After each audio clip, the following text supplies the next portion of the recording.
ಎಲ್ಲರಿಗೂ ನಮಸ್ಕಾರ. S L Bhyrappa ಅವರ ಉತ್ತರಕಾಂಡ ಕಾದಂಬರಿಯನ್ನು ಮುಂದುವರಿಸೋಣ.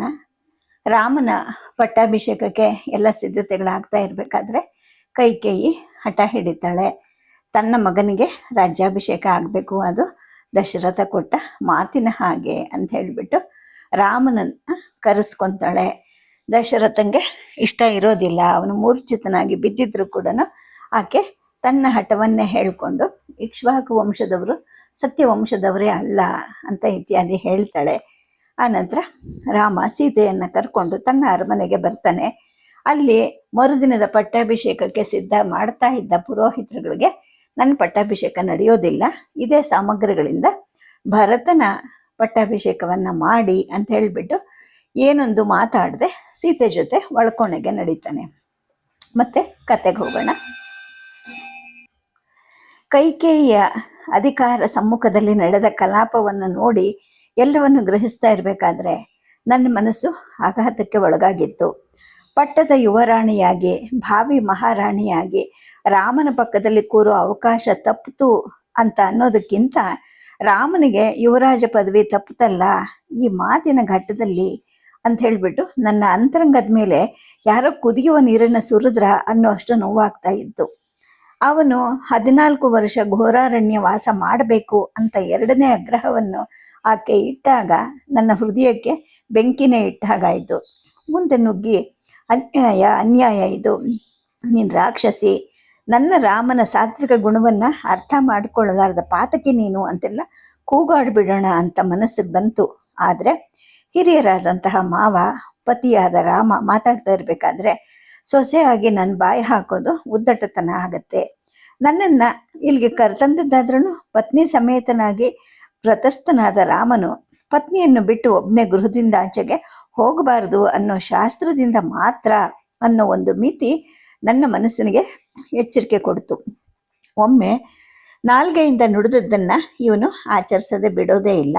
ಕಾಡಿಗೆ ಹೋಗ್ತಾನೆ. ಆದರೆ ನನ್ನ ಗತಿ ಏನು? ರಾಮ ಇಲ್ಲದ ಈ ಅಯೋಧ್ಯೆಯಲ್ಲಿ ನನ್ನ ಜೀವಕ್ಕೆ ಸ್ಥಾನ ಎಲ್ಲಿದೆ? ಸರಿಯೂ ನದಿಯೊಳಗೆ ಆ ಸ್ಥಾನವನ್ನು ಹುಡುಕಿಕೊಳ್ಳೋದು ಒಂದೇ ದಾರಿ ಅಂತ ನನ್ನ ಮನಸ್ಸಿಗೆ ಸೂಚಿಸೋಕ್ಕೆ ಶುರುವಾಯಿತು. ಕೈಕೇಯಿಯ ಗುಹೆಯಿಂದ ಇಲ್ಲಿಗೆ ನಡೆದು ಬರಬೇಕಾದ್ರೆ ನಾನು ಸತ್ತು ನನ್ನ ಗಂಡನನ್ನು ಯಾಕೆ ವಿದುರನನ್ನಾಗಿಸ್ಬೇಕು? ಪರಸ್ಪರ ಜೀವನ ಪರ್ಯಂತ ಸಂಗಾತಿಯಾಗಿರಬೇಕು ಅಂತ ಹೇಳಿಬಿಟ್ಟು ಮಂತ್ರ ಸಮೇತವೇ ನಮ್ಮ ವಿವಾಹ ವಿಧಿ ನೆರವೇರಿದೆ ಅಲ್ವಾ? ಹಾಗಾಗಿ ನಾನು ಸಾಯಬಾರದು ಅಂಥೇಳ್ಬಿಟ್ಟು ಅದೊಂದು ಅಡ್ಡಿ ಅನ್ನೋ ಹಾಗನ್ನಿಸ್ತು ನನಗೆ. ಸಂಕಲ್ಪ ವಿಸರ್ಜನೆ ಮಾಡುವಾಗ ನನ್ನ ಮನಸ್ಸಿಗೆ ಏನೋ ಒಂದು ತೋಚಿತು. ಕೋಣೆಗೆ ಹೋದ ತಕ್ಷಣ ಕೇಳಿದೆ, ಜೊತೆಯಲ್ಲೇ ಕಾಡಿಗೆ ಹೋಗೋಣ, ನಾನು ಬರ್ತೀನಿ ಅಂದೆ. ಅವನ ಮುಖದಲ್ಲಿ ಮಂಕಾದ ಆದರೆ ವ್ಯಸನದ ದುಃಖ ನಗೆ ಕಾಣಿಸ್ಕೊಳ್ತು. ಯಾಕೆ ಅಂತ ಅಂದ. ಅರಣ್ಯವಾಸ ಅಂದರೆ ಏನು ಅಂತ ಕಲ್ಪಿಸ್ಕೊಂಡಿದ್ಯಾ? ಅದೇನು ಉದ್ಯಾನ ವಿಹಾರ ಅಂದ್ಕೊಂಡ್ಯಾ? ಆ ಕಲ್ಲು ಮುಳ್ಳುಗಳು, ದಾರಿನೇ ಇಲ್ಲದೆ ಇರೋಂತಹ ಗಿಡ ಮರ ಗುಚ್ಚಿಗಳು, ಹೊಂಚು ಹಾಕಿ ಹಿಂಪಾಲಿಸುವಂತಹ ರಕ್ತ ಪಿಪಾಸು ಮೃಗಗಳು, ಕುಕ್ಕಿ ತೆಗೆದ ಗಡ್ಡೆಗಳೇ ಆಹಾರವಾಗಿರಬೇಕು. ತಿಂದ ಮೇಲೂ ಕೂಡ ಹೊಟ್ಟೆ ನೋವು, ಅತಿಸಾರ ಇವೆಲ್ಲ ಬರುತ್ತೆ. ನಾನಂತೂ ಆಜ್ಞಾಬದ್ಧನಾಗಿದ್ದೀನಿ. ನೀನು ಇದೇ ಭವನದಲ್ಲಿ ನೆಮ್ಮದಿಯಿಂದ ಇರು. ಮನುಷ್ಯ ಜೀವನದಲ್ಲಿ 14 ವರ್ಷ ಏನು ಮಹಾ ಅವಧಿ ಅಲ್ಲ, ಮುಗಿಸ್ಕೊಂಡು ಬಂದುಬಿಡ್ತೀನಿ ಅಂತ ಅಂದ. ಆಗ ನಾನಂದೆ, ನಿನ್ನ ಜೊತೆ ಇದ್ದರೆ 14 ವರ್ಷ 14 ದಿನವಾಗಿರುತ್ತೆ. ನೀನಿಲ್ಲದ ಈ ಭವನ ನನಗೆ ಘೋರಾರಣ್ಯಕ್ಕಿಂತ ಕ್ರೂರ ಅನ್ನೋದು ಅರ್ಥ ಮಾಡ್ಕೊಳ್ಳದೆ ನೀನು ಮಾತಾಡ್ತಿದೀಯಲ್ಲ ಅಂತ ಅಂದೆ. ಆಗ ಅವನಂದ, ನನಗೂ ಅಷ್ಟೇನೆ, ಆದರೆ ನನಗೆ ಅರಣ್ಯ ಜೀವನದ ಅನುಭವ ಇದೆ. ಜೊತೆಗೊಬ್ಬಳು ಹೆಂಗಸು, ಅದರಲ್ಲೂ ನಿನ್ನಂತಹ ಚೆಲುವೆ, ನಿನ್ನಂತಹ ಬಾಲೆ ಇದ್ದರೆ ಸುರಕ್ಷಣೆ ಮಾಡೋದು ಸಂರಕ್ಷಣೆ ಮಾಡೋದೇ ದೊಡ್ಡ ಹೊರೆ ಆಗುತ್ತೆ. ನನಗೆ ಕಷ್ಟ ಕೊಡಬಾರ್ದು ಅನ್ನೋ ವಿವೇಕ ನಿನಗಿದ್ರೆ ಹಠ ಮಾಡಬೇಡ ಅಂದ. ಹೀಗೆ ವಾದ ವಿವಾದ ನಡೀತು ನಮ್ಮಿಬ್ಬರ ಮಧ್ಯ. ಹಿಂದೆಂದೂ ತೋರಿಸಿದ ಹಠದಿಂದ ನಾನು ವಾದಿಸಿದೆ. ನನಗೆ ತಿಳಿದ ಹಾಗೆ ನನ್ನ ಗಂಟ್ಲು ಏರ್ತಾ ಹೋಗಿತ್ತು. ನೀನು ಇದುವರೆಗೂ ಆಡಿದ್ದ ಮಾತುಗಳು, ಪ್ರೀತಿ ಮಾತುಗಳು ಎಲ್ಲವೂ ಬೂಟಾಟಿಕೆ ಅಂತ ಹೇಳ್ತಾನೆ ನನಗೆ ಅಳು ಉಕ್ಕಿ ಬಂತು. ಬಿಕ್ಕಳಿಸಿ ಅಳುವಾಗ ಒಳಗಿನಿಂದ ಒತ್ತರಿಸಿ ಕೆಮ್ಮೂನೂ ಬಂತು. ಅವನು ನನ್ನ ನೆತ್ತಿಯನ್ನು ತಟ್ಟದ, ಮಣ್ಣಿನ ಹೂಜೆಯಿಂದ ಸ್ವಲ್ಪ ನೀರು ಕುಡಿಸ್ದ, ಚಿಂತಾಮಗ್ನನೂ ಆದ. ನನ್ನ ಅಳು ಅವನನ್ನು ಕಟ್ಟಿದೆ ಅಂತ ನನಗೂ ಅರ್ಥ ಆಯಿತು. ಅಷ್ಟರಲ್ಲಿ ಲಕ್ಷ್ಮಣ ಭಾವ ದಡದಡನೆ ಓಡಿ ಬಂದ. ಕೂಗಿ ಹೇಳದೆ ದಂಪತಿಗಳ ಕೋಣೆಯನ್ನು ಪ್ರವೇಶಿಸಬಾರದು ಅನ್ನೋ ಒಂದು ಶಿಷ್ಟಾಚಾರದ ಪರಿವೇನೆ ಇಲ್ಲದವನ ಹಾಗೆ ಕೋಣೆ ಒಳಗಡೆಗೆ ನುಗ್ಗದ. ಅಣ್ಣ, ಏನಿದು ಹುಚ್ಚುಚ್ಚು? ಆ ರಂಡೆ ಹೇಳಿದ್ಲು, ಆ ಮುದುಕ ಹ್ಞೂ ಅಂದ ಅಂದ್ಬಿಟ್ಟು ನೀನು ಕಾಡು ಹೊರಟಿದೆಯಲ್ಲ, ಏನೇನಾಯಿತು? ಏನು ಮಾತನಾಡಿತು ಹೇಳು ಅಂತ ಓಡ್ ಬರ್ತಾನೆ ಏದುಸರಲ್ಲಿ ಹೇಳ್ದ. ಇವಳನ್ನು ಕೇಳು, ಅದನ್ನೆಲ್ಲ ಮಾತಾಡೋಕ್ಕೆ ನನಗೆ ಮನಸ್ಸಿಲ್ಲ ಅಂತ ರಾಮ ನನ್ನನ್ನು ತೋರಿಸ್ದ. ಅಷ್ಟರಲ್ಲಿ ಹೊರಗಡೆ 10 ಜನರು ತುಂಬ್ತಾ ಇದ್ರು. ಅವರನ್ನೆಲ್ಲ ಸನ್ಸಕ್ಕೆ ಅಂದ್ಬಿಟ್ಟು ರಾಮ ಕೋಣೆಯಿಂದ ಹೊರಗಡೆ ಹೋದ. ನಾನು ಅಲ್ಲಿ ನಡೆದದ್ದೆಲ್ಲವನ್ನು ಸಂಕ್ಷಿಪ್ತವಾಗಿ, ಆದರೆ ಮುಖ್ಯಾಂಶಗಳನ್ನು ಬಿಡದೆ ಸ್ಪಷ್ಟವಾಗಿ ವಿವರಿಸಿದೆ. ನನ್ನ ಮುಖ ನೋಡೇನೆ ನಾನು ಹತ್ತಿರದವನಿಗೆ ಗೊತ್ತಾಗಿದೆ ಅಂತ ಕಾಣುತ್ತೆ. ಅಷ್ಟರಲ್ಲಿ ರಾಮ ಮತ್ತೆ ಒಳಗೆ ಬಂದ. ಆಗ ಲಕ್ಷ್ಮಣ ಭಾವ ಹೇಳ್ದ, ಇದನ್ನು ನಾನು ಪರಿಹರಿಸ್ತೀನಿ. ಭರತನಿಗೆ ಪಟ್ಟ ಕಟ್ಟೋಕ್ಕೆ ತಾನೇ ಅಪ್ಪನೇ, ಅಂದರೆ ಪಟ್ಟ ಕಟ್ಟೋ ತನಕ ಅಪ್ಪನೇ ರಾಜ ಅಲ್ವಾ? ನಾನು ಕತ್ತಿ ಹಿಡಿದು ಹೋಗಿ ಅವನನ್ನು ತಿರುಚಿ ಮೂಲೆಯಲ್ಲಿ ಮಲಗಿಸ್ಬಿಡ್ತೀನಿ. ಅವನು ವಿರೋಧಿಸದೆ ಸೋತು ಕೂತ್ಕೋತಾನೆ. ಆ ರಾಜ್ಯ ನನ್ನದಾಗತ್ತೆ. ನಿನಗೆ ನಾನು ಪಟ್ಟ ಕಟ್ತೀನಿ. ಪ್ರಜೆಗಳೆಲ್ಲ ಜೈಕಾರ ಹಾಕ್ತಾರೆ. ಭರತ ಬಂದು ಎದುರು ಬಿದ್ದರೆ ಒಂದೇ ಉಸಿರಲ್ಲಿ ಕೈಕಾಲು ಮುರಿದು ಅವನ ಅಮ್ಮನ ಮಡಿಲಿಗೆ ಅವನನ್ನು ಬಿಸಾಕ್ತೀನಿ. ನಮ್ಮ ಸೈನ್ಯ ನಿನಗೂ ನಿಷ್ಠವಾಗಿದೆ. ಆದ್ದರಿಂದ ನಾನು ಹೇಳಿದ ಹಾಗೆ ಅದು ಕೇಳುತ್ತೆ ಅಂತ ಸಿಟ್ಟಿನಿಂದಲೇ ಹೇಳ್ದ. ನನಗೂ ಒಂಥರ ನೆಮ್ಮದಿ ಅನ್ನಿಸ್ತು. ಭಾವ ಹೇಳ್ತಾ ಇರೋದು ಧರ್ಮಯುಕ್ತವಾಗೇ ಇದೆ ಅಲ್ವಾ? ರಾಜ್ಯಾಧಿಕಾರ ನಿಂತಿರೋದನ್ನೇ ಬಲದ ಮೇಲೆ. ಅವನು ತೋಳ್ಬಲದಿಂದ ಮಹಾರಾಜನನ್ನು ಮುರಿದು ಮೂಲೆಗೆ ಮಲಗಿಸಿದ್ರೆ ಅದು ಮಹಾರಾಜನಿಗೂ ಸಮ್ಮತಿ ಇರುವಾಗ ಗೆದ್ದವನಿಗೆ ಸೇರುತ್ತದು. ಲಕ್ಷ್ಮಣನನ್ನ ಸೇನಾಪತಿ ಅಂತ ಭಾವಿಸಿದ್ರೆ ರಾಜ್ಯ ಧರ್ಮಸಮ್ಮತವಾಗಿ ರಾಮನಿಗೆ ಬರುತ್ತೆ ಅನ್ನೋ ಒಂದು ತರ್ಕ ನನ್ನ ಮನಸ್ಸಿನಲ್ಲಿ ಆಕಾರ ತಳೀತು. ಆದರೆ ರಾಮನ ಮುಖದಲ್ಲಿ ಮುಗುಳ್ನಗೆ ಬೀರಿತು. ತಮ್ಮ, ನಿನ್ನ ಸ್ವಭಾವಕ್ಕೆ ತಕ್ಕ ಹಾಗೆ ನೀನು ಹೇಳಿದೆ, ಆದರೆ ಅದು ಧರ್ಮ ಅಲ್ಲ. ಮುಖ್ಯ ಪ್ರಶ್ನೆ ಇರೋದು, ನಮ್ಮಪ್ಪ ಕೊಟ್ಟ ಮಾತಿಗೆ ತಪ್ಪದ ಹಾಗೆ ನಾವು ನಡ್ಕೊಳ್ಳೋದಲ್ವಾ? ಕೈಕೇಯಿ ಮಾತೆಯ ನಡೆಯಲ್ಲಿ ಕೇವಲ ಸ್ವಾರ್ಥ ಇರೋದು ನನಗೂ ಗೊತ್ತಿದೆ. ಆದರೆ ನಮ್ಮ ಚಿಂತನೆಯ ಮುಖ್ಯ ಕೇಂದ್ರ ಅವಳು ಖಂಡಿತ ಅಲ್ಲ. ನಮಗೆ ನಮ್ಮಪ್ಪ ಮುಖ್ಯ. ಅವರು ಕೊಟ್ಟ ಮಾತನ್ನು ಉಳಿಸೋದು ಮುಖ್ಯ. ಅದು ನನ್ನ ಕರ್ತವ್ಯ ಆಗಿರೋ ಅಷ್ಟೇ ನಿನ್ನದು ಕೂಡ ಹೌದು. ಅದನ್ನು ಮರೆತು ಅಪ್ಪನನ್ನು ಮುರಿದು ಮಲಗಿಸ್ತೀನಿ ಅಂತ ಮಾತಾಡ್ತಾ ಇದೆಯಲ್ಲ, ಇದು ಇಕ್ಷ್ವಾಕು ವಂಶಸ್ಥನಿಗೆ ಶೋಭೆ ತರುತ್ತಾ ಅಂತ ಕೇಳ್ದ. ಈ ಮಾತನ್ನು ಕೇಳಿ ಲಕ್ಷ್ಮಣ ಭಾವ ಮೌನಿಯಾದ್ನೋ ಅಥವಾ ನಿರುತ್ತರನಾದ್ನೋ ಸಮ್ಮತನಾದ್ನೋ ನಂಗೆ ತಕ್ಷಣ ತಿಳಿಲಿಲ್ಲ. ರಾಮ ಹೇಳೋದ್ರಲ್ಲೂ ಕೂಡ ಧರ್ಮ ಇದೆ ಅಂತ ನನಗೂ ಅನ್ನಿಸ್ತು. ಆಗ ಅವನು ಹೇಳ್ದ, ಲಕ್ಷ್ಮಣ ನಡಿ, ಅಮ್ಮ ಚಿಕ್ಕಮ್ಮರನ್ನು ನೋಡಿ ವಿಷಯ ತಿಳಿಸಿ ನಾನು ಕಾಡಿಗೆ ಹೋಗಿ ಬರ್ತೀನಿ ಅಂತ ಹೇಳಬೇಕು ಅಂತ ರಾಮ ಹೊರಟ. ಆಗ ಲಕ್ಷ್ಮಣ ಅಂದ, ಅಣ್ಣ ನಿನ್ನ ಜೊತೆ ನಾನು ಬರ್ತೀನಿ. ಮಾಂಸಭಕ್ಷಕ ಪ್ರಾಣಿಗಳ ಮಧ್ಯೆ ಒಬ್ಬನೇ ಇರೋದು ಅಪಾಯಕರ ಅಂತ ಹೇಳ್ದ. ಅಪ್ಪನ ಭಾಷೆ ಅನ್ವಯಿಸೋದು ನನಗೆ ಮಾತ್ರ. ನೀನು ಯಾಕಪ್ಪ ಅರಣ್ಯದ ಕಷ್ಟಪಡ್ತೀಯಾ ಅಂತ ರಾಮ ಅಂದ. ಆಯಿತು, ನಿನ್ನ ಬದಲು ನನಗೇನಾದರೂ ಕಾಡಿಗೆ ಹೋಗು ಅಂತ ಹೇಳಿದ್ದಿದ್ರೆ ನಾನು ಹೊರಟಾಗ ನೀನು ಒಬ್ಬನನ್ನೇ ಕಳಿಸ್ತಿದ್ಯಾ? ಇಲ್ಲ ಅಲ್ವಾ? ನಾವಿಬ್ಬರು ಜೊತೆಯಲ್ಲೇ ಆಡಿ ಜೊತೆಯಲ್ಲೇ ಉಂಡು ಇಬ್ಬರು ತಾಯಂದಿರ ತೊಡೆಗಳ ಮೇಲೂ ಜೊತೆಯಲ್ಲೇ ಮಲಗಿ ಬೆಳೆದಿದ್ದೀವಲ್ವಾ? ಈಗ ಕಾಡಲ್ಲಿ ಒಬ್ಬನೇ ಹೋಗುವಾಗ ಕಾಡು ಮೃಗಗಳು ನಿಶ್ಶಬ್ದವಾಗಿ ಹಿಂಬದಿಯಿಂದ ಬಂದು ಮುಂದಿನ 2 ಕಾಲನ್ನು ಭುಜಕ್ಕೆ ಹಾಕಿ ಗಬಕ್ಕನೆ ಕುತ್ತಿಗೆಗೆ ಹಲ್ಲೂರೋದು ನಿನಗೂ ಗೊತ್ತಲ್ವಾ? ಇಬ್ಬರಿದ್ರೆ ಮುಂಭಾಗ ನೋಡ್ತಾ ಒಬ್ಬರು, ಹಿಂಬದಿಯಲ್ಲಿ ತಿರುಗಿ ನೋಡ್ತಾ ಇನ್ನೊಬ್ರು ಹೋಗಬಹುದಲ್ವಾ? ಹಾಗೇನೆ ರಾತ್ರಿ ಒಬ್ಬ ಎಚ್ಚರಿಕೆಯಿಂದ ಕಾಯ್ತಾ ಇದ್ರೆ ಇನ್ನೊಬ್ಬ ನೆಮ್ಮದಿಯಿಂದ ಮಲ್ಕೋಬಹುದು. ರಾತ್ರಿ ಎಚ್ಚರಿಕೆ ಇದ್ದವನು ಹಗಲು ಮಲಗಬಹುದಲ್ವಾ? ವಿಶ್ವಾಮಿತ್ರ ಮಹರ್ಷಿಗಳ ಆಶ್ರಮವನ್ನ ನಾವಿಬ್ರು ಕಾದಿದ್ದು ಹಾಗೆ ಅಲ್ವೇ ಅಂತ ಅಂದ. ಆಗ ರಾಮ ಹೇಳ್ದ, ನೋಡು, ನೀನು ಇಲ್ಲದೆ ಭರತ ಪಟ್ಟಕ್ಕೆ ಏರಿದ್ರೆ ರಾಜಮಾತೆ ನಮ್ಮಿಬ್ಬರ ತಾಯಿಯನ್ನು ಹುರಿದು ಮುಕ್ಕು ಬಿಡ್ತಾಳಲ್ವಾ? ಅಂದರೆ ನಮ್ಮ ತಾಯಂದ್ರ ಯೋಗಕ್ಷೇಮ ನೋಡ್ಕೊಳಕ್ಕಾದ್ರೂ ನೀನು ಇಲ್ಲಿರ್ಬೇಕಲ್ವಾ? ಇನ್ನು ಶತ್ರುಘ್ನ ಬಹಳ ಮೆದುಗಲ. ಅವನು ಭರತನಿಗೇನೆ ಅಂಟ್ಕೊಂಡಿರೋನು. ಇನ್ನು ನಮ್ಮ ಅಮ್ಮಂದ್ರ ಗತಿ ಏನಾಗುತ್ತೆ ಯೋಚನೆ ಮಾಡು ಅಂತ ಹೇಳ್ದ. ಲಕ್ಷ್ಮಣ ಒಂದು ಕ್ಷಣ ಯೋಚಿಸ್ದ. ಆನಂತರ ಹೇಳ್ದ, ದೊಡ್ಡಮ್ಮನ ಮದುವೆಯಲ್ಲಿ ಅವಳ ತವರು ಮನೆಯವರು 50 ಗ್ರಾಮಗಳ ಜನಪದವನ್ನು ಬಳುವಳಿಯಾಗಿ ಕೊಟ್ಟಿದ್ದಾರೆ. ಅವಳು ದೂರದ ಸಂಬಂಧದಲ್ಲಿ ಕೋಸಲ ರಾಜ್ಯದವಳನೆ. ಅದಕ್ಕೆ ಅವಳ ಹೆಸರು ಕೌಸಲ್ಯ ಅಂತ. ಅದು ನಿನಗೂ ಗೊತ್ತಲ್ವಾ? ಹೆಣ್ಣು ಮಗಳಿಗೆ ತವರಿಂದ ಬಂದ ಬಳುವಳಿ ಸಂಪೂರ್ಣ ಅವಳದೇನೆ. ಗಂಡನ ಮನೆಯವ್ರಿಗೆ ಅದ್ರ ಮೇಲೆ ಸ್ವಲ್ಪನೂ ಅಧಿಕಾರ ಇಲ್ಲ ಅನ್ನೋದು ನಿನಗೂ ಗೊತ್ತಲ್ವಾ ಅಂದ. ಗೊತ್ತು ಅಂತ ರಾಮ ಅಂದ. ಕೈಕೇಯಿ ಬಂದ ಮೇಲೆ 2 ವರ್ಷದ ಮೇಲೆ ದೊಡ್ಡಮ್ಮನಿಗೂ ಮತ್ತು ನಮ್ಮಮ್ಮನಿಗೂ ಅರಮನೆಯಿಂದ ಎಲ್ಲ ಪೂರೈಕೆ ನಿಂತು ಹೋಗಿತ್ತು ಕೂಡ ನಿನಗೆ ಗೊತ್ತಲ್ವೇ ಅಂದಾಗ, ಹೌದು ಗೊತ್ತು ಅಂತ ರಾಮ ಅಂದ.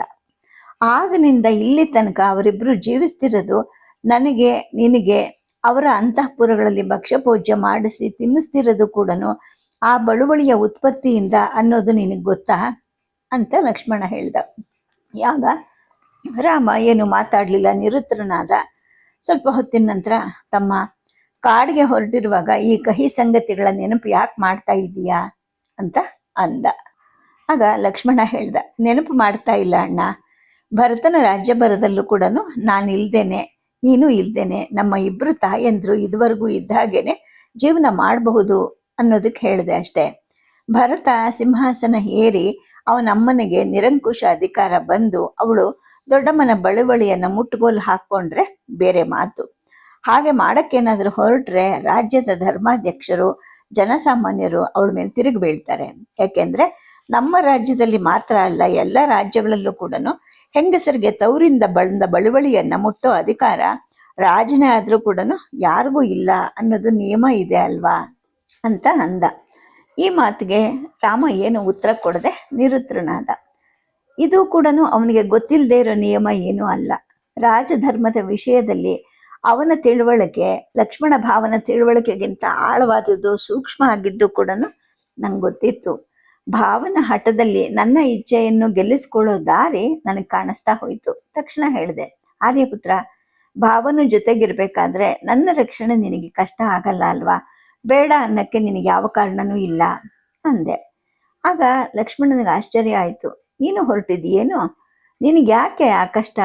ಇಲ್ಲಿ 2 ಅತ್ತೆಯರು ಇರ್ತಾರೆ, ಊರ್ಮಿ ಇರ್ತಾಳೆ, ಅವ್ರ ಜೊತೆಗೆ ತೆಪ್ಪಗಿರು ಅಂತ ಅಂದ್ಬಿಟ್ಟ. ನನಗೆ ಸಿಟ್ಟು ಬಂತು. ಇಲ್ಲ, ನಿಮ್ಮಣ್ಣ ಇದ್ದ ಕಡೆನೇ ನಾನಿರೋದು. ನಾನು ನಿಮಗೇನು ಭಾರ ಆಗಲ್ಲ. ನೀವಿಬ್ಬರು ಸಂಪಾದಿಸಿರೋ ಕಂದಮೂಲಗಳನ್ನು ಬೇಯಿಸಿ ಕೊಡೋಕ್ಕಾದ್ರೂ ನನ್ನಿಂದ ಉಪಯೋಗ ಆಗುತ್ತೆ ಅಂತ ಹೇಳ್ತಾನೆ ನನ್ನ ಕಣ್ಣಲ್ಲಿ ನೀರು ತುಂಬ್ಕೊಂತು. ನಾನೆಂದು ನನ್ನ ಇಚ್ಛೆಯನ್ನು ಸಾಧಿಸ್ಕೊಳ್ಳೋಕ್ಕೆ ಕಣ್ಣೀರು ಬರೆಸ್ಕೊಳ್ಳೋಂತಹ ಜಾತಿ ಹೆಂಗಸು ಖಂಡಿತ ಅಲ್ಲ. ನನಗೆ ಬರೋ ಕಣ್ಣೀರು ಯಾವತ್ತೂ ನಿಜವಾದ ಭಾವನೆಯಿಂದಲೇ ಹುಟ್ಟುತ್ತೆ. ರಾಮ ನನ್ನ ಕಣ್ಣೀರನ್ನು ನೋಡ್ದ, ಕರಗದ ಅಂತ ನನಗೆ ಅರ್ಥ ಆಯಿತು.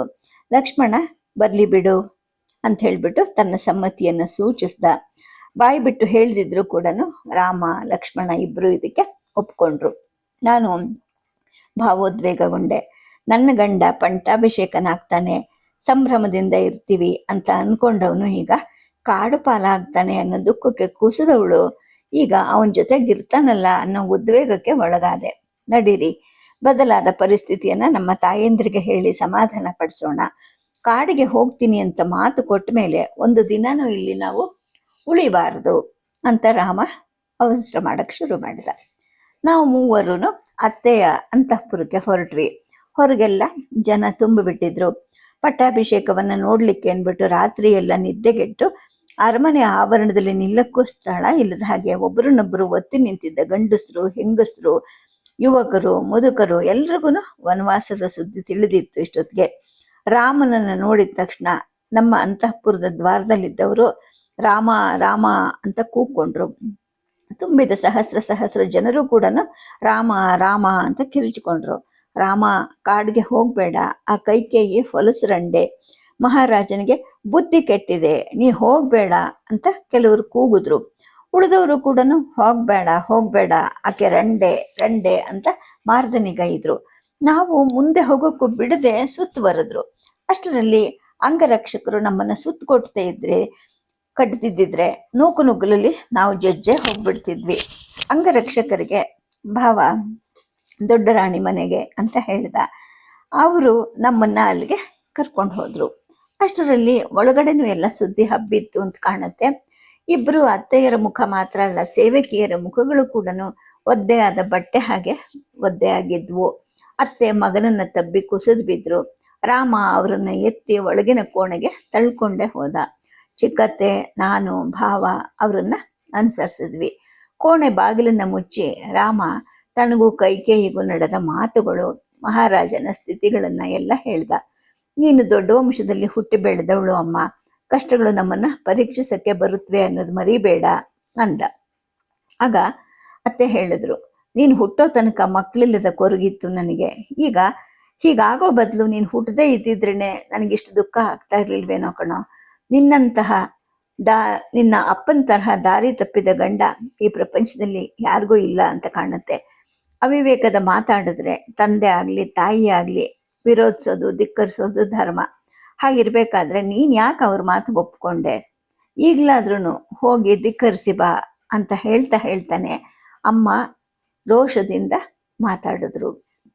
ಅಮ್ಮ, ಧಿಕ್ಕರಿಸಿದ್ರೆ ಅಪ್ಪನಿಗೆ ಸಂತೋಷವೇ ಆಗತ್ತೆ, ಅವರು ಕೈ ಜೋಡಿಸಬಹುದು. ಆದರೆ ಅವರು ಕೊಟ್ಟ ಮಾತಿನ ಸತ್ಯದ ಗತಿ ಏನು? ಇಕ್ಷ್ವಾಕು ವಂಶದಲ್ಲಿ ಹುಟ್ಟಿದ ರಾಮ ಅನ್ನೋ ಮಗ ಸತ್ಯದ ಕೊಲೆ ಮಾಡ್ದ ಅನ್ನೋ ಅಪಕೀರ್ತಿ ಉಳಿಯಲ್ವಾ? ಇದನ್ನೇ ಮಾದರಿಯಾಗಿಟ್ಕೊಂಡು ನಮ್ಮ ದೇಶದ ಜನ ಮಾತ್ರವಲ್ಲ, ಈ ಕಥೆಯನ್ನು ಕೇಳೋ ಬೇರೆ ದೇಶದವರು ಕೂಡ ಅಸತ್ಯದ ಮೊರೆ ಹೋಗಲ್ವಾ? ನಮ್ಮ ವರ್ತನೆ ಬರೀ ನಮ್ಮದಲ್ಲ, ಇತರರ ಮೇಲೆ ಕೂಡ ಯಾವ ಪರಿಣಾಮ ಉಂಟು ಮಾಡುತ್ತೆ ಅಂತ ನಾವು ಯೋಚಿಸ್ಬೇಕಲ್ವಾ ಅಮ್ಮ? 14 ವರ್ಷ ಆಡಾಡ್ತಾ ಕಳೆದು ಹೋಗುತ್ತೆ. ಸೀತೆಗೂ ಕೂಡ ವನವಿಹಾರದ ಆಸೆ ಇದೆ. ಅವಳು ಹಠ ಮಾಡಿ ನನ್ನ ಜೊತೆ ಹೊರಟಿದ್ದಾಳೆ. ಲಕ್ಷ್ಮಣ ಕೂಡ ನನ್ನ ಜೊತೆಗೆ ಬರ್ತಾ ಇದ್ದಾನೆ. ನಮ್ಮಿಬ್ಬರಿಗೂ ಕಾಡಿನ ಅನುಭವ ಇದೆ. ವಿಶ್ವಾಮಿತ್ರ ಮಹರ್ಷಿಗಳಿಗೆ ಕಿರುಕುಳ ಕೊಡ್ತಿದ್ದ ರಾಕ್ಷಸರನ್ನ ಕೊಂದ ಅಭ್ಯಾಸನೂ ನಮ್ಮಿಬ್ಬರಿಗೂ ಇದೆ. ಮಹರ್ಷಿಗಳು ನಮಗೆ ಬಿಲ್ಲು, ಕತ್ತಿ, ಈಟಿಗಳ ಪ್ರಯೋಗದಲ್ಲಿ ಎಂತಹ ತರಬೇತಿ ಕೊಟ್ಟಿದ್ದಾರೆ ಅಂತ ನಿನಗೆ ಗೊತ್ತಲ್ವಾ ಅಂತ ಅಂದ. ನಾವಿಬ್ರು ಮಗನ ಜೊತೆಗಿರ್ತೀವಿ ಅನ್ನೋದನ್ನ ಕೇಳಿ ಅತ್ತೆಗೆ ಸ್ವಲ್ಪ ಸಮಾಧಾನ ಆದ ಹಾಗೆ ಅನ್ನಿಸ್ತು. ಮಗ ಲಕ್ಷ್ಮಣನು ಅಣ್ಣನನ್ನು ಅನುಸರಿಸಿ 14 ವರ್ಷ ಕಾಡಿಗೆ ಹೋಗ್ತಾನೆ ಅಂತ ಕೇಳಿ ಚಿಕ್ಕತ್ತೆಯ ಮುಖ ಈಗ ಖಿನ್ನ ಆಯಿತು. ಆದರೆ ಭಾವನೆಗಳನ್ನ ಸಹಿಸೋದು, ಅದಮಿಟ್ಕೊಳ್ಳೋದು ಅವರ ಸ್ವಭಾವ ಅನ್ನೋದು ಈ ಮನೆಗೆ ಬಂದ ಇಷ್ಟು ದಿನದಲ್ಲಿ ನನಗೆ ಚೆನ್ನಾಗಿ ಅರ್ಥ ಆಗಿತ್ತು.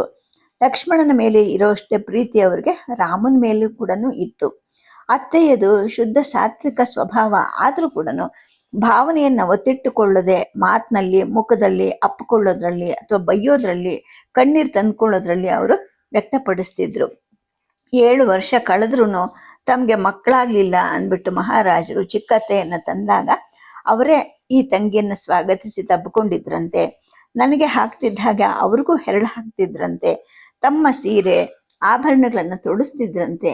ಕ್ಷತ್ರಿಯರೇ ಆದ್ರೂ ಕೂಡ ಚಿಕ್ಕತ್ತೆ ರಾಜಕುಟುಂಬದವರಲ್ಲ, ಒಬ್ಬ ಕಿರು ಸಾಮಂತರ ಮಗಳಂತೆ. ಈಗ ಅತ್ತೆ ಬಡಪಟ್ಟಿಗೆ ಅನುಮತಿ ಕೊಡ್ಲಿಲ್ಲ. ಮಗನೇ, ನೀನು ವೇದಾಧ್ಯಯನ ಮಾಡಿದವನು, ಮೊದಲು ತಾಯಿಗೆ ಪಾದಾಭಿವಂದನೆ ಮಾಡಿ ಅನಂತರ ತಂದೆಗೆ ನಮಸ್ಕಾರ ಮಾಡು ಅಂತ ವೇದನೆ ಹೇಳಿದೆ ಅಲ್ವಾ? ಪಿತೃವಾಕ್ಯಕ್ಕಿಂತ ಮಾತೃವಾಕ್ಯ ಹೆಚ್ಚಿಂದಲ್ವಾ? ಕಾಡಿಗೆ ಹೋಗು ಅಂತ ನಿಮ್ಮಪ್ಪ ನಿಂಗೆ ಹೇಳಿರಬಹುದು, ಹೋಗ್ಕೂಡ್ದು ಅಂತ ನಾನು ಹೇಳೋದಲ್ಲ, ಅಪ್ಪಣೆ ಮಾಡ್ತಾ ಇದ್ದೀನಿ. ಅದನ್ನ ಧಿಕ್ಕರಿಸಿದ್ರೆ ನಿನಗೆ ಅಪಕೀರ್ತಿ ಬರಲ್ವಾ? ನೀನು ಹೋದ್ರೆ ನಾನು ಖಂಡಿತ ಪ್ರಾಣ ಕಳ್ಕೊಳ್ತೀನಿ, ಮಾತೃಹತ್ಯಾ ದೋಷ ಉಂಟಾಗಲ್ವಾ ಅಂತ ಹಠ ಮಾಡಿದ್ರು. ಅದು ಬರೀ ಹಠ ಆಗಿರ್ಲಿಲ್ಲ, ಕಣ್ಣೀರಿನಿಂದ ಅಭಿಷಿಕ್ತವಾದಂತಹ ಆಜ್ಞೆ ಕೂಡ ಆಗಿತ್ತು. ಅಮ್ಮ, ಕಾಡಿಗೆ ಹೋಗು ಅಂತ ಅಪ್ಪ ಹೇಳಿಲ್ಲಮ್ಮ. ವಂಶದ ಕೀರ್ತಿ, ಅಪ್ಪನ ಹೆಸರು ಉಳಿಸಕ್ಕೆ ನಾನು ತೀರ್ಮಾನಿಸಿದೆ. ನಿಮ್ಮಿಬ್ಬರಿಗೂ ಮಕ್ಕಳಾಗಲ್ಲ ಅಂತ ಖಚಿತವಾದ ಮೇಲೆ ಅಪ್ಪ ಇನ್ನೊಂದು ಹೆಣ್ಣು ಕೇಳಕ್ಕೆ ಹೋದ್ರು. ನನ್ನ ಮಗಳ ಸಂತಾನಕ್ಕೆ ಮಾತ್ರ ರಾಜಪ್ರಾಪ್ತಿ ಆಗ್ಬೇಕು ಅಂತ ಆ ಕನ್ಯೆಯ ಅಪ್ಪ ಕರಾರು ಹಾಕಿದ್ರು.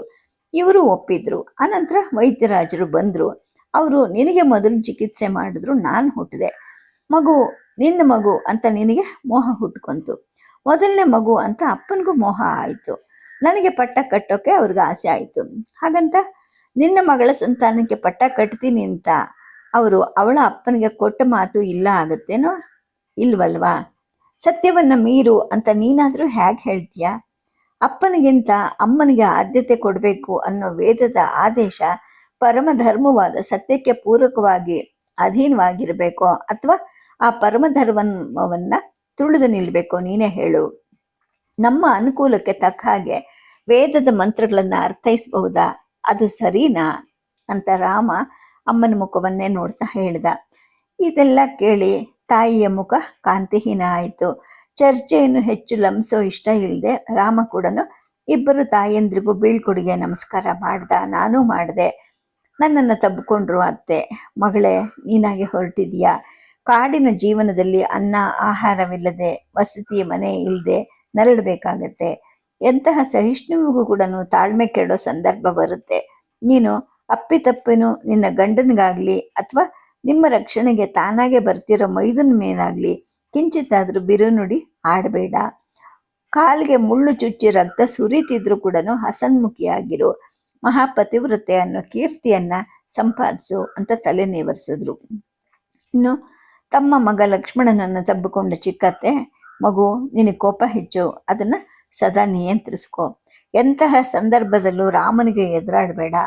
ಅಣ್ಣನನ್ನ ತಂದೆಯಂತೆ ಅತ್ತಿಗೆಯನ್ನ ತಾಯಿಯಂತೆ ಭಾವಿಸು ಅಂತ ಹೇಳಿದ್ರು.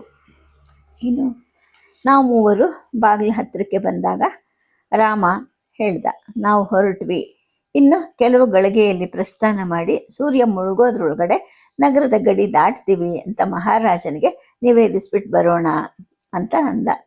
ಅಂಗರಕ್ಷಕರು ಮೊದಲಿನ ಹಾಗೆ ರಕ್ಷಣಾ ವೃತ್ತವನ್ನು ರಚಿಸಿ ಕೈಕೇಯಿಯ ಅಂತಃಪುರದ ಕಡೆಗೆ ನಮ್ಮನ್ನ ಸಾಗಿಸಿದ್ರು. ಒಳಗಡೆ ಹೋದ್ರೆ ಮಹಾರಾಜರು ನೆಲದ ಮೇಲೆ ಕಂಬಕ್ಕೆ ಒರಗಿ ಕೂತಿದ್ರು. ಕೈಕೇಯಿ ಅದೇ ಎತ್ತರವಾದ ಆಸನದ ಮೇಲೆ ಕೂತಿದ್ಲು. ಆದ್ರೆ ಮಂತ್ರಿ ಸುಮಂತ್ರರು ಏರು ಧ್ವನಿಯಲ್ಲಿ ಕಿರಿರಾಣಿಗೆ ಬೈತಾ ಇದ್ರು. ನನಗೆ ಎಷ್ಟೋ ರಾಜಮನೆತನಗಳ ಕತೆ ಗೊತ್ತಿದೆ. ಯಾವ ವಂಶದಲ್ಲೂ ನಿನ್ನಂತಹ ಹೀನ ಹೆಂಗಸು ಹುಟ್ಟಿಲ್ಲ. ಮಹಾರಾಜರನ್ನ ಸಾಯಿಸಿ ಮುಂಡೆ ಆಗಿ ಮಗನನ್ನ ನಾಮ ಮಾತ್ರ ಸಿಂಹಾಸನದ ಮೇಲೆ ಕೂರಿಸಿ ನೀನೇ ಸಕಲ ಅಧಿಕಾರವನ್ನು ಚಲಾಯಿಸೋದು ನಿನ್ನ ಉದ್ದೇಶ. ತಿಳ್ಕೊ, ರಾಮನಿಗೆ ಪಟ್ಟ ಕಟ್ಟೋ ತೀರ್ಮಾನ ಮಾಡಿದ್ದು ಮಹಾರಾಜರಲ್ಲ. ನಿನ್ನೆ ಮಹಾಸಭೆಯಲ್ಲಿ ಸಕಲ ಪ್ರಜಾಪ್ರಮುಖರು ಸಭೆಗೆ ನುಗ್ಗಿ ಜಮಾಯಿಸಿದ ಸಾಧಾರಣ ಜನ, ಮಂತ್ರಿ ಮಂಡಳಿ, ಧರ್ಮಾಧಿಕಾರಿಗಳು ಅದನ್ನು ತೀರ್ಮಾನ ಮಾಡಿದ್ದು. ಈ ಮಹಾಸಭೆಯ ಒಪ್ಪಿಗೆ ಇಲ್ಲದೆ ನಿನ್ನ ಮಗ ಪಟ್ಟ ಏರೋದು ಕೂಡ ಇಕ್ಷ್ವಾಕು ವಂಶದ ನಿಯಮದಲ್ಲೇನೆ ಇಲ್ಲ. ಜೊತೆಗೆ ನಿನಗೆ ಪತಿ ಹತ್ಯೆ ಪಾಪ ಬರೋ ಹಾಗೆ ನಿನ್ನ ಮಗನಿಗೆ ಪಿತೃಹತ್ಯೆ ಪಾಪನು ಬಡಿಯುತ್ತೆ. ಸಭೆ ಇವನನ್ನ ಪಟ್ಟಕ್ಕೆ ಖಂಡಿತ ಏರ್ಸೋದಿಲ್ಲ. ರಾಮನ ಎಡಗಾಲಿನ ಕಿರು ಬೆರಳಿಗಿರುವಷ್ಟು ಅರ್ಹತೆನೂ ನಿನ್ನ ಮಗನಿಗೆ ಇಲ್ಲ. ತಾಯಿಯಂತೆ ಮಗಳು, ನೂಲಿನಂತೆ ಸೀರೆ ಅನ್ನೋ ಮಾತು ನಿನಗೂ ಅನ್ವಯಿಸುತ್ತೆ. ನಿನ್ನ ಹೆತ್ತ ತಾಯಿಯ ಯೋಗ್ಯತೆ ನಮಗ್ ಗೊತ್ತಿಲ್ಲ ಅಂತ ನೀನು ಅನ್ಕೊಂಡಿದ್ದೀಯೇನೋ? ಅವಳು ಆಡಳಿತದಲ್ಲಿ ತಲೆ ಹಾಕಿ ನಿಮ್ಮಪ್ಪನನ್ನ ಪ್ರಜೆಗಳ ದೃಷ್ಟಿಯಲ್ಲಿ ನಗೆಪಾಟ್ಲು ಮಾಡಿದವಳು. ಅಧಿಕಾರಿಗಳೆಲ್ಲರೂ ರೋಸು ಹೋಗಿದ್ರು.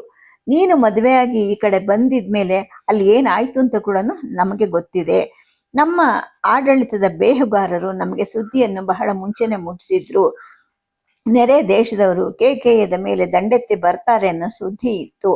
ದೇಶ ರಕ್ಷಣೆಗೆ ತಾವು ಯಾವ ತಂತ್ರ ರೂಪಿಸ್ಬೇಕು ಅಂತ ನಿಮ್ಮಪ್ಪ ಅಶ್ವಪತಿ ಮಹಾರಾಜ ಹಾಗೂ ಸೇನಾಪತಿಗಳ ಸಭೆಯನ್ನ ಕರೆದಿದ್ರು. ರಹಸ್ಯ ಕೋಣೆಯಲ್ಲಿ ಬೆಳಗಿಂದ ಸಂಜೆವರೆಗೂ ಸಭೆ ನಡೆದು ಹಲವು ಮಟ್ಟದ ತಂತ್ರಗಳನ್ನ ಚರ್ಚಿಸಿದ್ರು. ರಾತ್ರಿ ನಿಮ್ಮಪ್ಪನನ್ನ ಇಷ್ಟೊಂದು ದೀರ್ಘವಾದ ಸಭೆಯಲ್ಲಿ ಏನೇನು ಚರ್ಚಿಸಿದೆ, ಯಾವ ವಿಷಯ ಅಂತ ಎಲ್ಲ ಕೇಳಿದ್ಲು. ಅದು ಹೇಳೋ ಅಂತ ವಿಷಯ ಅಲ್ಲ ಅಂತ ನಿಮ್ಮಪ್ಪ ಉತ್ತರಿಸಿದ್ರು. ನಾನು ಮಹಾರಾಣಿ, ನನ್ನಿಂದ ಏನು ಮುಚ್ಚುಮೊರೆ ಅಂತ ಅವಳು ವಾದಿಸಿದ್ಲು. ಅದು ಯುದ್ಧ ತಂತ್ರದ ವಿಷಯ, ರಹಸ್ಯನೇ ಅದರ ಜೀವಾಳ ಅಂತ ಕೂಡ ಅವ್ರು ಹೇಳೋ ಹಾಗಿರ್ಲಿಲ್ಲ. ಅದು ನಿನಗೆ ಸಂಬಂಧಿಸಿದ್ದಿಲ್ಲ, ಸುಮ್ಮನಿರು ಅಂತ ಎಷ್ಟೆಷ್ಟೋ ಹೇಳಿದ್ರು. ಆದ್ರೆ ನಿಮ್ಮಮ್ಮ ಕೇಳಲಿಲ್ಲ, ಹಠ ಮಾಡಿದ್ಲು. ನನ್ನ ಮಹಾರಾಣಿ ಪದವನ್ನೇ ನೀವು ಕೀಳು ಮಾಡ್ತಾ ಇದ್ದೀರಾ, ನಾನು ಸುಮ್ಮನಿರೋಳಲ್ಲ ಅಂತ ವಾದಿಸಿದ್ಲು. ಮಹಾರಾಣಿ ಅನ್ನೋದು ಪದವಿ ಅಲ್ಲ, ಸಿಂಹಾಸನದ ಮೇಲೆ ರಾಜನ ಪಕ್ಕ ಕೂರೋ ಅಲಂಕಾರ ಮಾತ್ರ ಅಂತ ಇವರು ಹೇಳಿದ್ದಕ್ಕೆ ಅವಳು ರೇಗಿ ಕಿರುಚಕ್ಕೆ ಶುರು ಮಾಡಿದ್ಲು. ಹಾಸಿಗೆ ಮೇಲೆ ಎದ್ದು ಕೂತಿದ್ದ ನಿಮ್ಮಪ್ಪ, ರಾಜ್ಯಾಧಿಕಾರವನ್ನು ಧಿಕ್ಕರಿಸಿದ್ದಕ್ಕೆ ನಿನಗೆ ಶಿಕ್ಷೆ ವಿಧಿಸಿದ್ದೀನಿ. ಆದ್ರೆ ಹೆಂಗಸಾಗಿರೋದ್ರಿಂದ ಜೊತೆಗೆ ನನ್ನ ಮಕ್ಕಳ ತಾಯಿನೂ ಆಗಿರೋದ್ರಿಂದ ಮರಣದಂಡನೆಯನ್ನ ನಿನಗೆ ವಿಧಿಸೋದಿಲ್ಲ. ನಿನ್ನ ರಾಣಿ ಪದದ ವಸ್ತ್ರ ಆಭರಣಗಳನ್ನ ಕಿತ್ಕೊಂಡು ಸಾದಾ ಸೀರೆ ಉಡಿಸಿ ಗಡಿಪಾರು ಮಾಡಿದ್ದೀನಿ. ಈ ಕ್ಷಣದಲ್ಲೇ ಅರಮನೆಯಿಂದ ಹೊರ ಹಾಕಿದ್ದೀನಿ ಅಂತ ಮೇಲೆದ್ದವರು ಅಧಿಕಾರಿಯನ್ನು ಕರೆಸಿ ತಮ್ಮ ಶಿಕ್ಷೆಯನ್ನು ಆಗಿಂದಾಗಲೇ ಜಾರಿಗೊಳಿಸೋ ಹಾಗೆ ಹೇಳಿದ್ರು. ಕಂಗೆಟ್ಟು ನಿಂತ ಅಧಿಕಾರಿಗೆ, ಈಗಲೇ ನನ್ನ ತೀರ್ಪನ್ನು ಜಾರಿಗೊಳಿಸು, ಇಲ್ಲಿದ್ರೆ ನಿನಗೆ ಶಿಕ್ಷೆ ಕೊಡ್ತೀನಿ ಅಂತಲೂ ನಿಮ್ಮಪ್ಪ ಅಂದಿದ್ರು.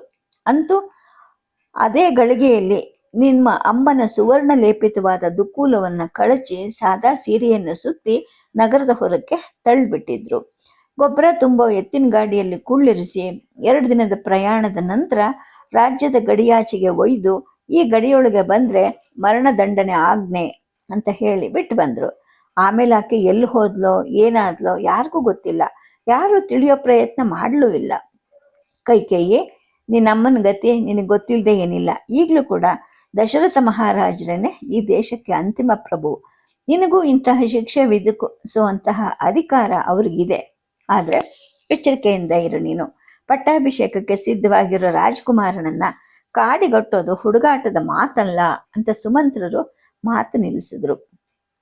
ಇಷ್ಟೆಲ್ಲ ಮಾತಾಡಬೇಕಾದ್ರೆ ಅಲ್ಲಿವರೆಗೂ ಸುಮ್ಮನಿದ್ದ ರಾಮ ಮಾತಾಡ್ದ. ಮಂತ್ರಿವರ್ಯರೇ, ನಿಮ್ಮ ಹಿರಿಯರ ತಲೆಮಾರಿಂದಲೂ ನೀವು ಈ ರಾಜ್ಯಕ್ಕೆ ಮಾಡಿರೋ ಸೇವೆ, ತೋರಿರೋ ನಿಷ್ಠೆ ಇಡೀ ರಾಜ್ಯಕ್ಕೆ ಗೊತ್ತು. ನೀವು ಏನು ಮಾಡಿದ್ರು, ಏನು ನುಡಿದ್ರು ರಾಜ್ಯದ ಮತ್ತು ಧರ್ಮದ ಹಿತದೃಷ್ಟಿಯಿಂದಲೇ ಇರುತ್ತೆ.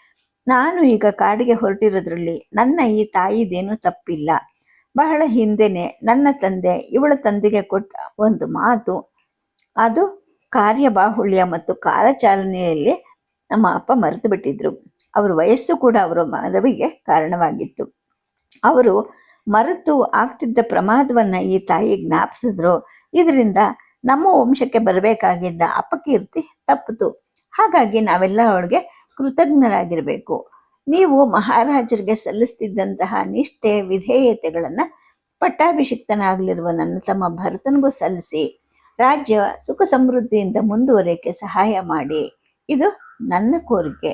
ಈಗ ನೀವು ನನ್ನ ಅಂತಃಪುರದಲ್ಲಿರಿ, ಸ್ವಲ್ಪ ಹೊತ್ತಿಗೆ ನಾವು ಬರ್ತೀವಿ ಅಂತ ಹೇಳಿ ಆ ಮಾತನ್ನು ನಿಲ್ಲಿಸಿದ್ರು. ಸದ್ಯಕ್ಕೆ ಕಥೆಯನ್ನು ನಿಲ್ಲಿಸಿರ್ತೀನಿ. ನಮಸ್ಕಾರ.